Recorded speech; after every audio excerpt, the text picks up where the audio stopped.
Hey, witches. Hi, hello. Welcome back to another episode that is Yule centered. Yeah, kind of. It's like Yule adjacent. So it's this time of year, like the Okay. winter solstice time of year. Um, so I was reading where'd it go? Oh, there it is. My Sabbath's Almanac, for the Llewellyn's 2026 one. Um, and found a couple things that I wanted to cover. Um, and they all were in the Yule section of the book. Um, and true to form, I forgot to look up pronunciations for like any of this shit. So I'm just gonna assume that I know how to pronounce it, and if I'm wrong, let me know. So the first thing is a Draugar, like Drauger. That's It's correct. Norse. Is it? Mhm. Draugar. Okay. It's Norse, so I just assumed that I was wrong. Um, but it is kind of a zombie, like a Norse zombie. But the reason that it is mentioned in the Yule section of the book is because that is the time of year when these creatures or beings are most active. So they are the undead of the Viking world. Specifically, they are the animated corpse of a dead Norseman, usually a warrior or a king, and who refuses to rest. They are power hungry and all kinds of things like that. But unlike like your modern American zombie story, the Draugr are they retain their intelligence and their like self-awareness. They possess supernatural strength, wield magical abilities, and they guard burial mounds and treasures. Kind of sounds like a vampire a little bit more than a zombie, but they are more like zombies. And if you see like pictures of or depictions of them, they have like skull looking faces, like they look dead. So there are lots of reasons that a person might become a drugger. um if there were improper burial rites or a lack of respect for the dead, if they died with unfulfilled ambition or a strong hatred for someone or something, being especially greedy, arrogant, or evil in life. And in some stories, black magic or necromantic rituals were responsible for the drugger. Again, very much unlike modern zombies that are like clumsy, slow, struggle to move properly, and things like that. I know not all modern zombies, but a lot of the depictions are like that. These had superhuman strength, like they could crush bones with their hands. Some of them could shapeshift. They could size shift, so they could grow giant during combat to like overpower their adversary. Some of them, or some stories, claim they could control the weather. I don't know. I love that. Like, basically, they could summon storms. Um, some stories compare them almost to a banshee, not with the banshee's wail, but in that they foretell death or disaster. And they have psychic influence, so they can instill nightmares, madness, or sickness in the living. Now, if you ever were to come across one of these beings, um, there's very specific methods to make sure that they stay dead this time. And again, listen to this because this sounds very vampire-y. So, decapitation is one way, burning the corpse all the way to ash, and then throwing the ashes into the sea, driving a stake or an iron object through the chest, or sealing the burial mound with sacred ruins. Sounds like a vampire to me. But that It is really does. the Draugar, the Norse undead. So that's the first thing that I was going to talk about. The second one, so there was a creature, a ritual, and a goddess. Those are the three things I'm going to talk about. None of them are related. This is a Swedish tradition. Well, it began in Sweden, but it's a more modern tradition for the winter solstice. It's called Sunwait. It's probably Sunwait. I don't know. Something like that. But basically you're waiting for the sun. That's why it's named that. It's a modern pagan tradition, and it was intentionally modeled after the Christian Advent style countdown to Christmas. So it's kind of a countdown to the winter solstice. It typically starts 6 weeks before the winter solstice and is like a weekly ritual that goes up until Yule. So 1 candle is lit per week leading up to Yule, and each candle is symbolically tied to the first few elder runic letters, which I'm not even going to attempt to pronounce these because I am not enough into runes. And I know that I'll pronounce them all wrong, but the first ones, the first 6. And traditionally, and I say traditionally loosely because like I said, this is a modern practice.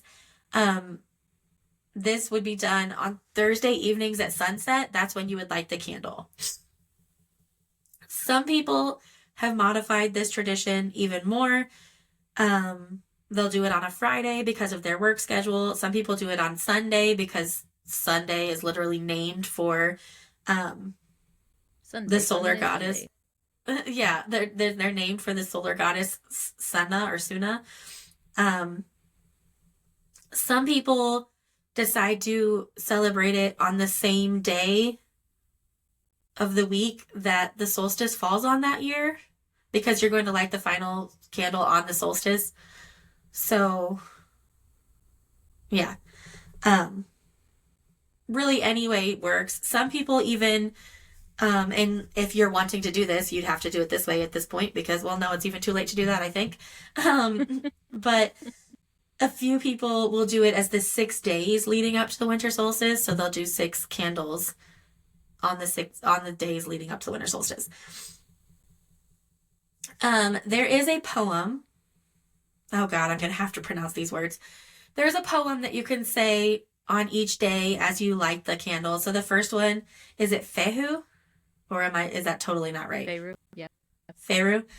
In the first of Sunwait, we light the candle of Feru so bright until the return of the queen of the skies. May her beauty and splendor in it rise. And then Ewaz? Is that how you say it? And the second of Sun, it's Uruz. No, like what's the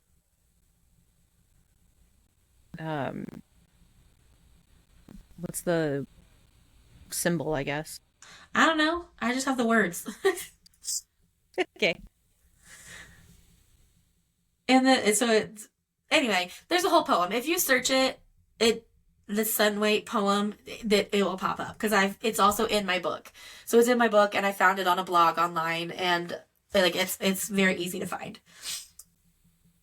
So in order for me to not butcher all of the whole names of all these things, there's a little stanza for each candle. And also like you would, or you could, if you wanted to, carve the rune into the candles and anoint them with whatever. But you wouldn't have to do that necessarily. Some people will use their candle holders to put the runes on. You could also just put runes with them, like rune stones or something. I don't know. However you want to do it. But that is Sunwait. It's a fun little tradition, which I learned about it too late this year to do it, but it might be something I incorporate next year. We'll see. Mm-hmm. And so when I wrote these notes up, they were literally 6 pages long. And I was like, this is easily going to be a 30-minute episode. Easy. No big deal. This is going to be a really short fucking episode. And I'm sorry, guys, but I tried. The last thing I'm going to talk about is a goddess. It's an Inuit goddess of the sea. Her name is Sedna. And she is known for her deep connection to marine life and her dualistic nature. Today, her story resonates with those seeking emotional healing, shadow work, and deeper connection with the natural world, which I'm going to get into, like who might want to work with her and how to work with her at the end. But first, I'm going to tell you her story, which is tragic. And so just, yeah. Sedna was once a young Inuit human woman whose father married her off to a stranger promising wealth and comfort. This stranger was a bird spirit in disguise who trapped her in his desolate cliffside home. Which I feel like is a really good allegory for like weddings of the nobility in the 1800s, like getting married off to the best match and all that shit. Yeah. And then they end up being a total fuckhead. But in this story, her father does come to rescue her. So you think like redeeming qualities of a dad, he's coming to save her. Don't give him that credit. He comes to rescue her, and they flee in a kayak. No, listen. When you hear the rest of the story, you'll understand why I say that. So this bird spirit is enraged that she's escaping and summons a violent storm. Her dad gets scared and tries to throw her overboard out of the kayak. She catches on the side and is like hanging on with dear life with her little fingers. And in order to not let the kayak capsize, instead of pulling her back into it, he cuts her fucking fingers off one by one. What the fuck? Yeah. And so each finger that falls into the sea transforms into marine life. So seals, whales, walruses, fish, they are all made from her cut off digits. And then Sedna sinks to the bottom of the ocean, becoming the immortal goddess of the sea.